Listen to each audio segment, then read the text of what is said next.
Hello friends, আজ আমি তোমাদের বানিয়ে দেখাবো পটল পোস্ত। কীভাবে বানাচ্ছি দেখো। পটলটা আমি কেটে নিয়েছি,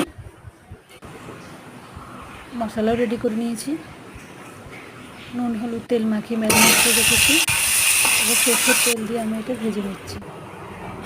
এবার আমি কালো জিরে শুকনো লঙ্কা ফোড়ন দিয়েছি, পোস্ত সরষে কাঁচা লঙ্কা সল্ট দিয়ে রেখেছি।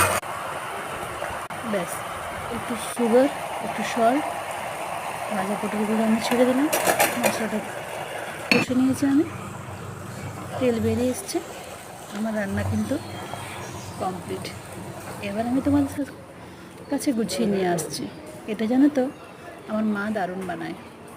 এটা বানালে মায়ের নাকি খুব মন খারাপ হয়। এটা জামাইয়ের খুব পছন্দ। এই যে মেয়ে তো বানিয়ে খাওয়াচ্ছে মা, দেখো।